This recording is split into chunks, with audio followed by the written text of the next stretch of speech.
आज घटना हुई है, जिस ढंग से चौधरी नफे सिंह राठी को शरेआम गोलियां मार करके आज मार दिया गया, इसके लिए पूर्ण रूप से जो है प्रदेश की सरकार जिम्मेवार है।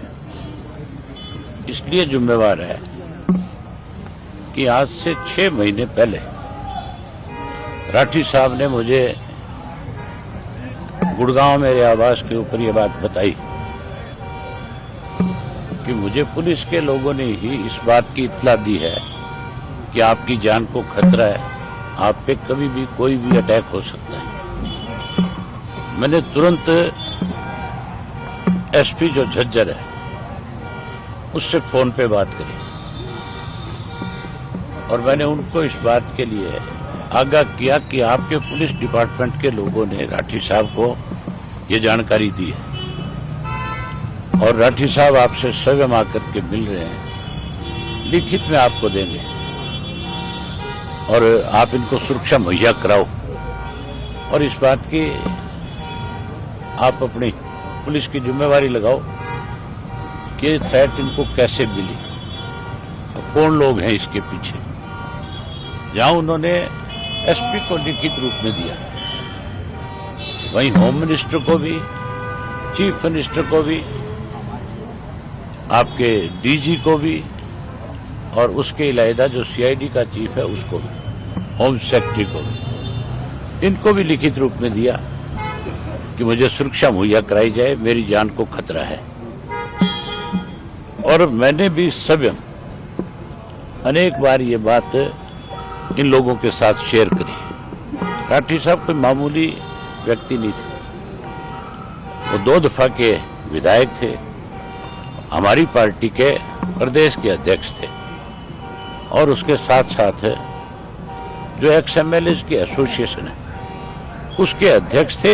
एक्स एमएलए ने भी मिलकर के चीफ मिनिस्टर को ये बात कही, बावजूद उसके उनको किसी प्रकार की कोई सुरक्षा मुहैया नहीं कराई गई और उन लोगों को सुरक्षा प्रदान करते रहे जो लोग लगातार इस थ्रेट में शामिल थे।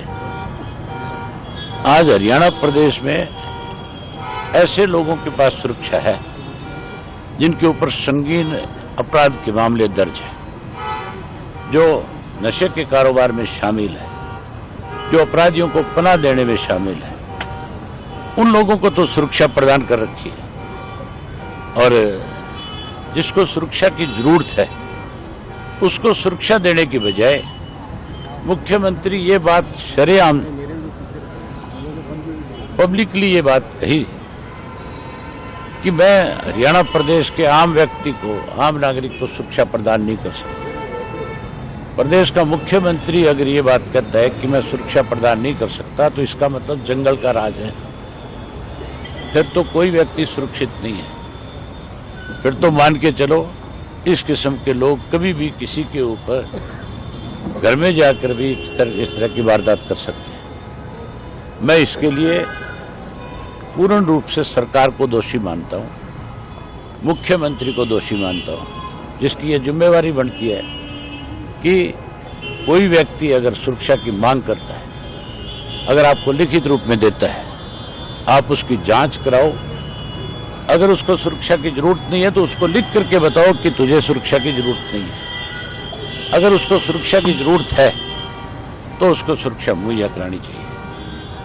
मेरे अपने केस में जब मुझे थ्रेट आई थी, मेरे पीए ने जाकर के जब एफआईआर लॉन्च करा तो मुझे 1 दफा तो सुरक्षा दी गई, फिर विड्रा कर ली गई और उसके बाद फिर मुझे हाई कोर्ट जाना पड़ा, हाई कोर्ट से फिर सुरक्षा दी गई।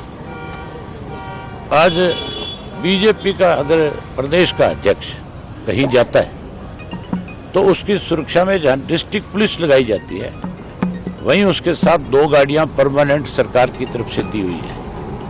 यहाँ का जिला का अध्यक्ष भी अगर कहीं जाता है तो उसके पास भी सुरक्षा है। कोई भाजपा का छोटा मोटा झंडा बांध करके कहता है मैं कार्य करता हूं, अगर वो सुरक्षा मांगता है तो उसको भी प्रदान कर दी जाती है।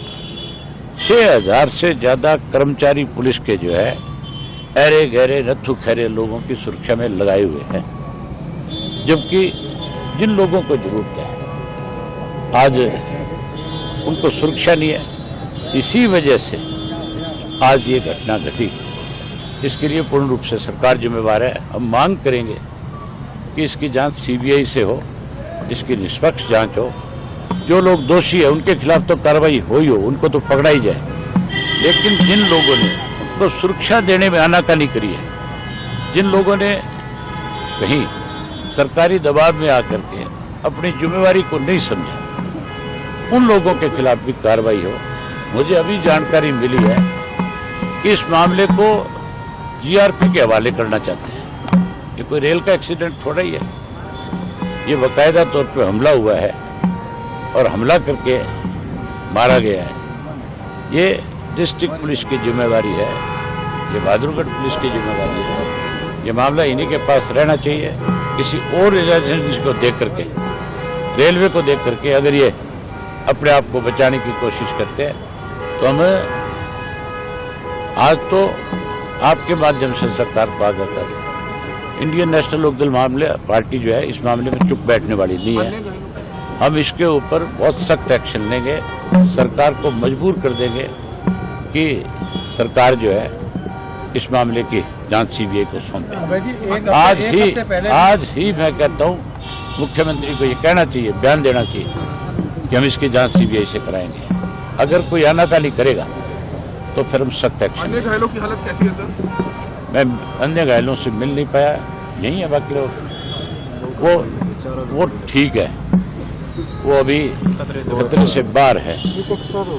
एक जो उनके साथ साथी था वो एक्सपायर हो गया और बाकी अब बिल्कुल ठीक है। किसी शूटर्स ने या किसी गैंग ने जिम्मेवारी ली है अभी तक कोई? ये मैंने अभी रास्ते में पढ़ा कि इसके पीछे भी ये कह करके सरकार जो है अपने आप को बचाना चाहती है कि ये लॉरेंस गैंग का काम है। लॉरेंस गैंग का मैं तब मान सकता था कि उसकी तरफ से कोई थ्रेट आई होती, कोई कभी फोन आया होता, कोई फिरौती की मांग की होती।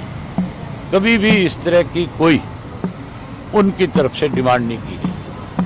अगर सरकार कहती है कि लॉरेंस गैंग का काम है तो फिर सरकार ने सुरक्षा मुहैया क्यों नहीं कराई? फिर सरकार की जिम्मेवारी बनती थी कि नहीं बनती थी? फिर सुरक्षा देनी चाहिए थी। हैरानी की बात है तब सुरक्षा नहीं दी और अब मेरी ख्याल इतनी पुलिस फोर्स खड़ी कर देंगे कि जैसे पता नहीं सरकार कितनी बड़ी जिम्मेवारी अब ये ले रही है कि आगे से ऐसा नहीं होना चाहिए। सरकार लगे, मैं मानता हूं कि इसमें पूर्ण रूप से सरकार सर एक मामले में जो है आज इवनिंग में करीब 4 लोग जिनको गोली लगी थी ब्रह्मशक्ति संजीवनी हॉस्पिटल में आए और जिसमें से 2 पेशेंट को काफी ब्लीडिंग होने की वजह से और ऑलरेडी उनकी डेथ हो चुकी थी। हालांकि काफी सीपीआर किया गया बट उनकी जान नहीं बच पाई। ऑलरेडी आज 2 पेशेंट आईसीयू में अभी एडमिट हैं, उनको भी शोल्डर के ऊपर और थाई के ऊपर और लेफ्ट साइड ऑफ चेस्ट में गोली लगी हुई है। कौन था सर जो ब्रॉड डेड आया है? वो अपने एक्स विधायक नफे सिंह जी थे और दूसरे जय किशन जी जो कि मांडोठी गांव से थे। यहाँ गर्दन में लगी थी, पेट के पीछे वाले हिस्से में, रीढ़ की हड्डी के पास वाले हिस्से में, थाई में और एक पेशेंट को शोल्डर पे लगी हुई थी। तो काफी मात्रा में मतलब मल्टीपल फायरिंग हुई है। तो कॉज ऑफ डेथ क्या हो सकता है? ब्लड मेन मेजर वेसल डैमेज हुई है। सडन मेजर वेसल डैमेज होती है तो काफी सारा जो ब्लड लॉस होता है तो उसकी वजह से फिर डेफिनेटली हाइपोवोलेमिक शॉक में जाता है और पेशेंट का हार्ट अरेस्ट होता है। अभी जो पिंड है जो घायल उनकी तो क्या कंडीशन?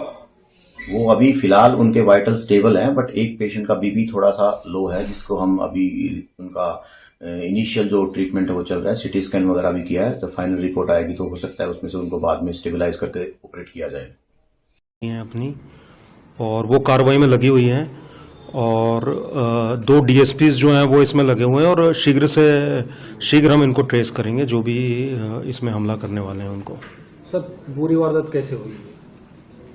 ये जो रेलवे क्रॉसिंग है वहाँ पर तो उस पर उनकी गाड़ी आके रुकी है और उसके बाद एक दूसरी गाड़ी जो है वहाँ पर आई है और उसने फायरिंग की है।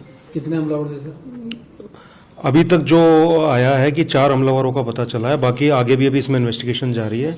तो जो भी और भी होंगे तो उनको भी अरेस्ट किया जाएगा। क्या मामला सामने आया सर? कौन लोग थे? कहीं पता चल रहा है कि कोई कोई किसी गैंग का भी नाम आ रहा है या कोई और मामला? देखिए, ये अभी जांच का विषय है और इसमें जो भी इन्वॉल्व होगा उसको बख्शा नहीं जाएगा और हम जो भी अपनी कानूनी कार्रवाई बनती है वो करेंगे। कितने राउंड मिले सर?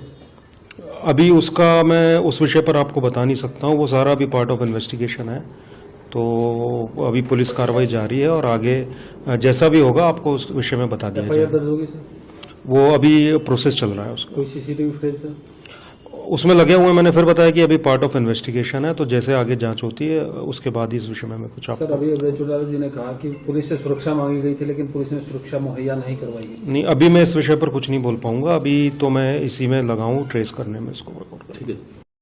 बड़ी दुखद घटना है और नरहर सिंह राठी मेरे साथ भी विधायक रहे हैं। मैंने सारे अधिकारियों से बात की है और उनको कहा कि भाई इस पर तुरंत कार्रवाई करें।